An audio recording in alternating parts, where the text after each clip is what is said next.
There is an invisible line that every avoidant lives by, whether they're conscious of it or not. It's not something they talk about, it's not something they announce, but it governs everything. It's the line between emotional control and emotional exposure. On one side, they feel safe. On that side, they can manage perception, regulate connection, and maintain a sense of independence that protects them from being overwhelmed. But the moment they cross that line, they step into uncertainty.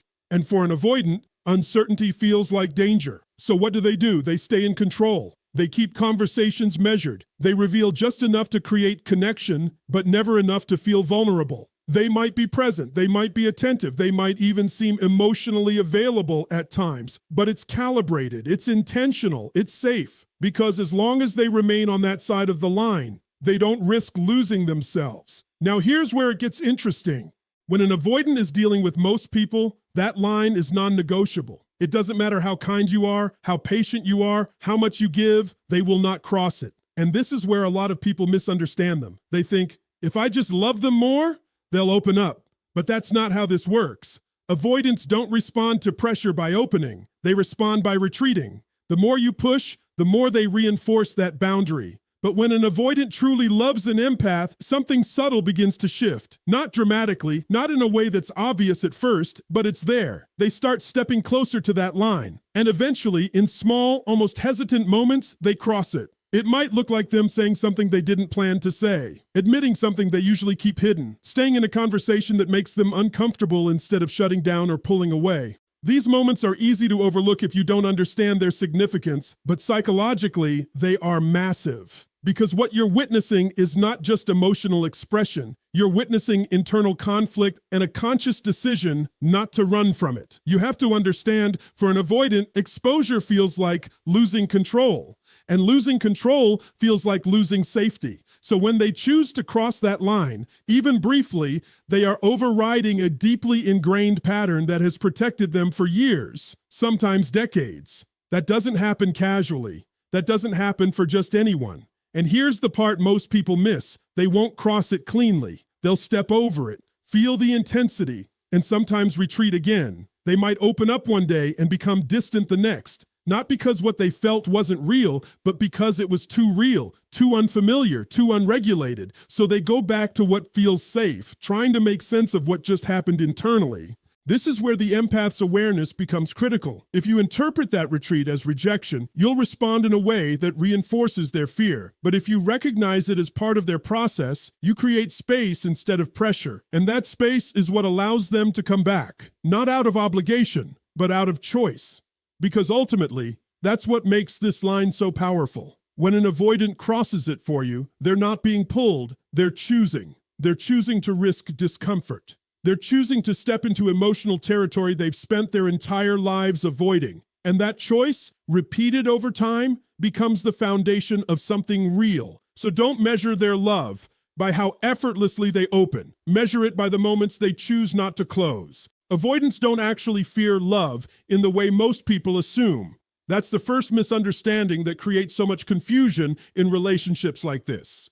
It's not love itself that overwhelms them, it's what love demands of their internal world. Because love, especially the kind an empath brings, doesn't stay on the surface. It deepens, it expands, it asks to be felt fully. And for an avoidant, that level of emotional intensity can feel like a loss of control over their own nervous system. So what do? They create distance. Not as punishment, not as rejection, but as regulation. Distance is how they stabilize themselves. It's how they breathe again when things start to feel too close, too real, too consuming. And this is where most people misread them. They assume distance means disinterest. But in reality, distance often means overwhelm. Now here's where the empath becomes central to this dynamic. Empaths don't just love, they resonate, they feel what is unspoken. They hold emotional space in a way that can feel deeply safe, but also deeply exposing. Because an empath doesn't just see your words, they sense your inner world.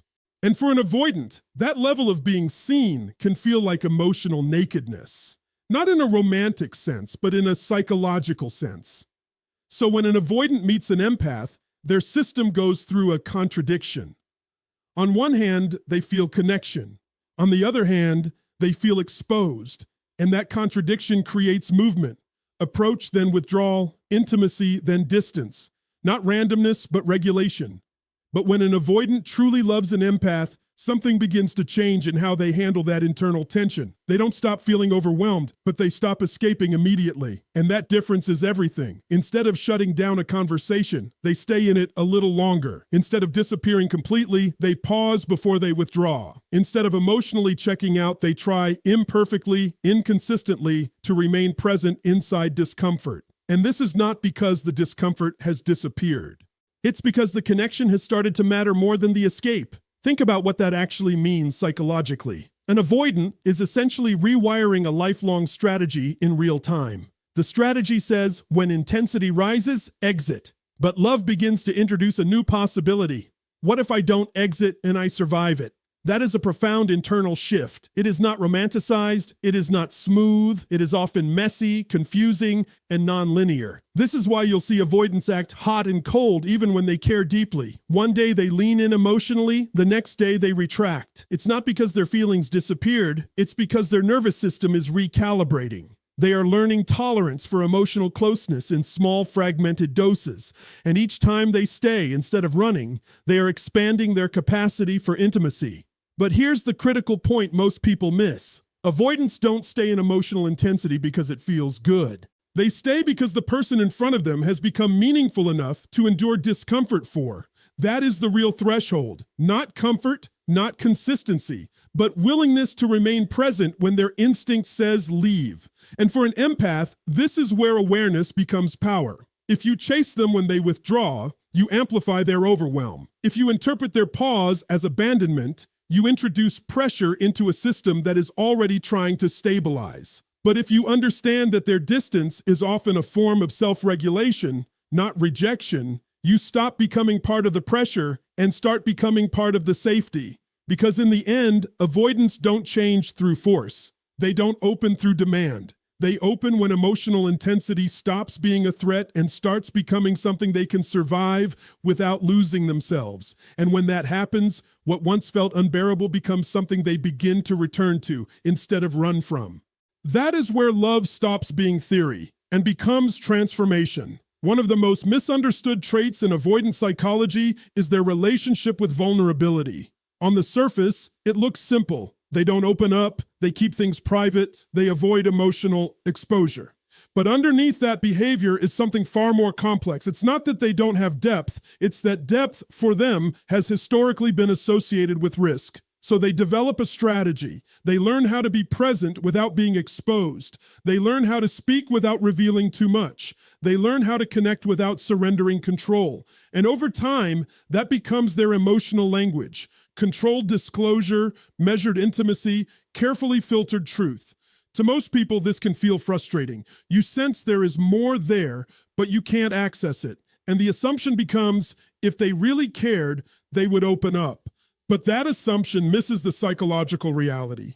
For an avoidant, opening up is not a matter of willingness, it is a matter of safety. And safety is not determined by logic, it is determined by emotional history. Now here's where the empath changes the equation. An empath doesn't just listen to words, they listen to what is underneath the words. They don't rush, they don't force. They hold emotional space in a way that feels different from typical interaction. And that difference matters more than most people realize. Because avoidants are not unaware of their own emotional depth. They are often highly self-aware. They know what they feel. They simply don't express it easily. So when they encounter someone who can sense them without demanding immediate disclosure, something begins to shift internally. The pressure decreases, the threat perception lowers. And in that lowered pressure environment, vulnerability becomes slightly more possible. But even then, it doesn't happen in a single moment of emotional confession. It happens in fragments, in pieces, in unplanned disclosures that slip out during moments of lowered defense. They might say something personal and then quickly change the subject. They might reveal a fear and then laugh it off as if it didn't matter. They might share a memory they've never shared before, then retreat into silence afterward. And if you are not paying attention, you might miss the significance of those moments entirely. But psychologically, those fragments are massive because they represent something rare. Voluntary emotional exposure without external pressure. For an avoidant, this is not casual. This is not accidental in the deeper sense. Even if it feels spontaneous on the surface, internally it is often preceded by a conflict. One part of them says, don't say this, it's too much. And another part says, this person feels safe enough to risk it. And when the second voice wins, even briefly, that is where real connection begins to form. However, because this is such an unfamiliar state for them, it rarely stabilizes immediately. After moments of vulnerability, you often see retreat, emotional distance, silence, a shift in tone. Not because they regret what they shared, but because they are processing the emotional exposure that just occurred. They are reestablishing equilibrium. This is where many relationships collapse. The empath interprets the retreat as rejection. The avoidant interprets the empath's reaction as pressure. And suddenly, what was a moment of genuine openness becomes a cycle of misunderstanding. But when the empath understands the pattern, something different happens. There is no overreaction, no emotional escalation, just steadiness. And that steadiness is not passive, it is regulating. It signals to the avoidant nervous system that vulnerability did not lead to danger. And over time, that is what builds trust. Not grand emotional declarations, not forced conversations, but repeated experiences of being seen without being overwhelmed. Because for an avoidant, trust is not built through intensity. It is built through survival of intensity. It is built through the realization that I opened up and nothing broke. And once that realization takes hold, they begin to do something they rarely do with most people. They begin to open again, not because they were pulled, but because they now have evidence that it is safe. That is the beginning of real emotional access. Not perfection, not full disclosure, but something far more important, willingness to be seen, one truth at a time. And that is where avoidance stops being a wall and starts becoming a doorway. Avoidants often build their entire identity around one central idea. I don't need anyone. And on the surface, that looks like strength. It looks like independence, self-sufficiency, emotional control. They pride themselves on being able to handle life alone, on not being dependent, on not being emotionally entangled in ways that could compromise their stability. But if you look deeper, that independence is not just a personality trait, it's a protection strategy. It is built over time, usually in response to experiences where closeness felt unpredictable, overwhelming, or unsafe. So they learn to rely on themselves not because connection is meaningless, but because connection once felt risky. And this is why their emotional world is so carefully structured. Dependence is not just avoided, it is actively resisted, because dependence in their internal framework equals vulnerability. And vulnerability, in their experience, can feel like loss of control. So they construct a life where they don't need much. They solve their own problems. They manage their own emotions. They keep their internal world contained. And for a long time, that system works. It creates stability. It creates predictability. It creates distance from emotional overwhelm until they meet an empath. Because an empath doesn't enter that system with force. They don't demand dependence. They don't pressure attachment. They don't try to break independence. Instead, they offer something different: emotional safety, emotional understanding without intrusion, presence without pressure. And that is where something subtle begins to happen inside the avoidant. They don't suddenly abandon their independence. That almost never happens, but they begin to soften around it. They begin to make exceptions without fully realizing it. They start to seek small forms of connection, not dramatic dependency, not emotional collapse, but presence. They might check in more often than they used to. They might share thoughts they normally keep to themselves. They might reach out in moments where they would usually stay silent. And on the surface, these look like small behaviors. But psychologically, they represent something significant. They represent deviation from their core defense strategy. Because every time an avoidant reaches out instead of withdrawing, they are challenging their own internal rule. I handle everything alone. And what makes this even more important is that they don't experience it as dependency in the traditional sense. They experience it as relief, a softening of internal tension, a moment where they don't have to hold everything by themselves. But here's the complexity.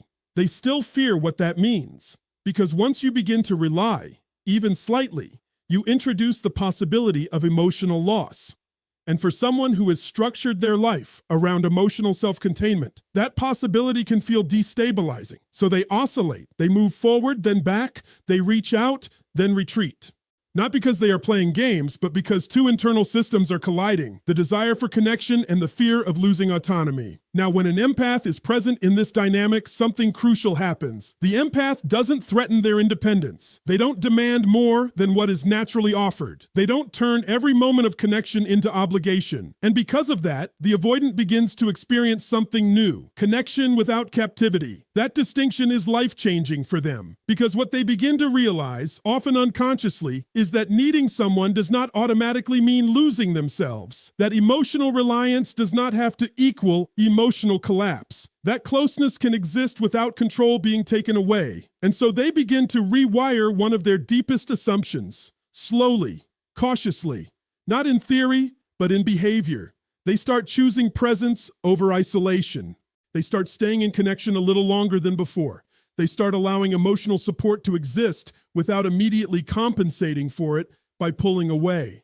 And for an avoidant, this is not a small shift.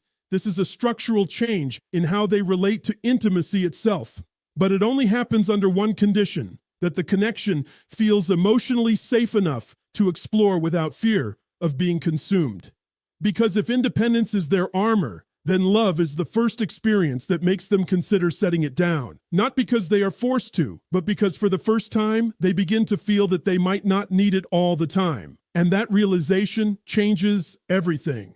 Because the moment an avoidant discovers they can stay connected without losing themselves, independence stops being a wall and starts becoming a choice. Consistency is where avoidants reveal more truth than they ever do in words. Not because they are naturally inconsistent people, but because consistency requires emotional regulation, and emotional regulation requires safety. When an avoidant does not feel safe, their connection pattern becomes cyclical. Approach, withdrawal, return. It's not random. It's not manipulation. It's a rhythm built around managing internal intensity. To understand this, you have to stop judging them by the standard of linear emotional behavior. Most people assume that if someone cares, they will show up steadily, predictably, without fluctuation. But avoidants don't operate from emotional linearity. They operate from emotional threshold management. When intensity rises beyond what they can comfortably process, they step back. When it settles, they return. So at the beginning of most relationships, you often see this inconsistency very clearly. They can be warm, engaged, even deeply present one day, and then distant or emotionally unavailable the next. And for the other person, especially an empath, this creates confusion because the empath feels continuity. The avoidant experiences fluctuation. But here's the key insight. When an avoidant does not care, they disappear completely. There is no cycle. There is no return. There is just absence. So paradoxically, inconsistency often means there is something present that is still trying to regulate itself within connection. Now, when an avoidant truly loves an empath, something begins to shift in this rhythm. The pattern does not disappear immediately, but it changes shape. The distance becomes less extreme. The returns become more intentional. The silence becomes shorter, less absolute, less detached. They don't suddenly become perfectly consistent. That is not realistic. But what changes is directionality. Instead of drifting away for long periods, they begin to recalibrate faster. Instead of disappearing completely, they stay loosely connected even during withdrawal.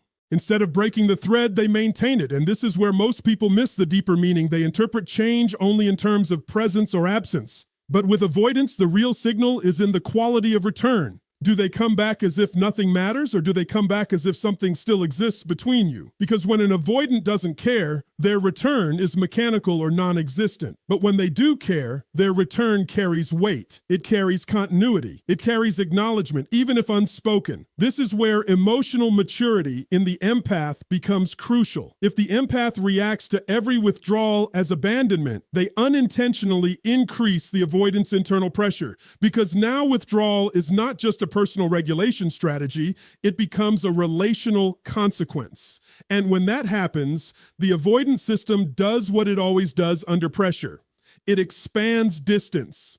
But when the empath remains steady, something very different happens. The avoidant begins to experience something rare in their relational history, connection that does not punish fluctuation. And that is transformative for them, because slowly their nervous system starts learning a new association. I can step back and the connection is still there. And that realization reduces the urgency of full withdrawal. It allows them to stay partially engaged even when overwhelmed. So over time, consistency begins to evolve, not into perfection, but into stability within imperfection. They may still need space, but they don't sever connection to take it. They may still pull away, but they don't disappear into emotional silence the way they once did. And most importantly, they begin to return with less fear of consequence. And that shift is everything. Because for an avoidant, consistency is not about routine. It is about emotional safety over time. It is about whether connection survives distance.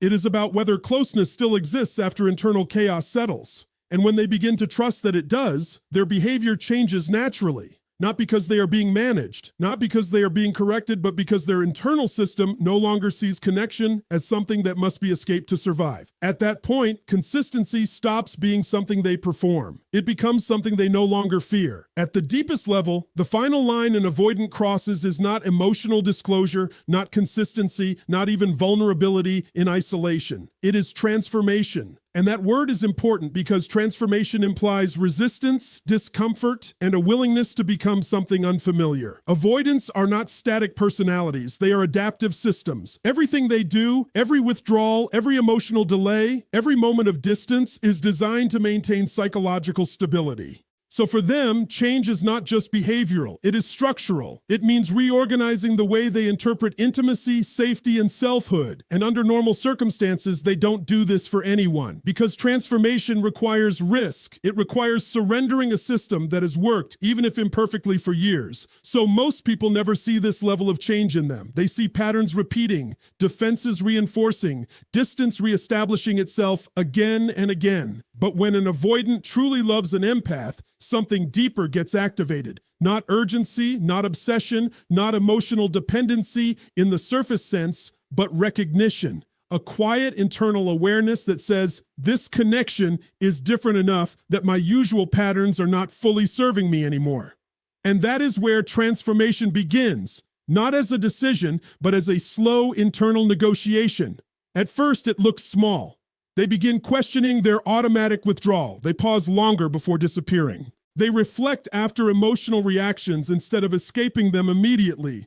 These are subtle signs, but psychologically, they are massive because what they indicate is the beginning of self-observation inside a system that was previously automatic. And self-observation is the first crack in any defensive structure because once an avoidant starts noticing their own patterns in real time, they are no longer fully controlled by them. There is now a gap between impulse and action, between feeling and escape. And in that gap, something new becomes possible. Choice. But choice is not always comfortable. In fact, for them, it is often more uncomfortable than instinct because instinct is familiar. Instinct is predictable. Choice introduces uncertainty, and uncertainty is exactly what their entire system was designed to avoid. So they resist transformation at first. They oscillate. They return to old behaviors even after moments of awareness. They pull back even after moments of closeness, not because they are insincere,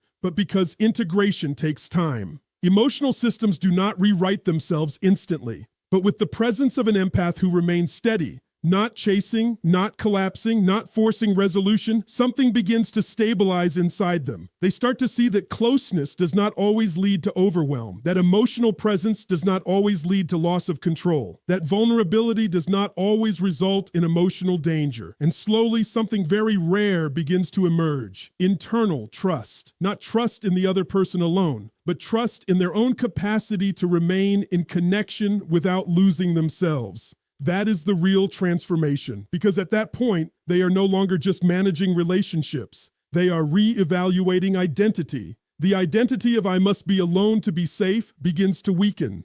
And in its place, something more complex begins to form. I can be connected and still remain myself. And that belief changes everything about how they show up. They begin to stay, not because they are trapped by emotion, but because they are no longer threatened by it. They begin to engage, not because they are pressured, but because they are no longer afraid of collapse. They begin to invest, not perfectly, not constantly, but meaningfully, because connection has stopped feeling like a loss of self and started feeling like an expansion of it. But make no mistake, this is not a smooth evolution. It is not linear. There are setbacks. There are returns to old patterns. There are moments where fear temporarily wins over growth. That is part of the process, not a failure of it. Because transformation in avoidance is never about eliminating fear. It is about building a self strong enough to feel fear without obeying it. And when that point is reached, something profound happens. The avoidant is no longer just protecting themselves from intimacy, they are participating in it. Not as someone being pulled in, but as someone choosing to remain present despite the discomfort of closeness. That is the final line they cross. And once that line is crossed, love is no longer something they avoid or manage. It becomes something they are finally willing to live inside. When you step back and look at everything we've explored, one truth becomes impossible to ignore. Avoidants don't fall in love the way most people expect. They don't move in straight lines. They don't open like a book the moment they feel something. Their love is not loud at first. It is not obvious. It is not even comfortable. It is a process of resistance turning into recognition.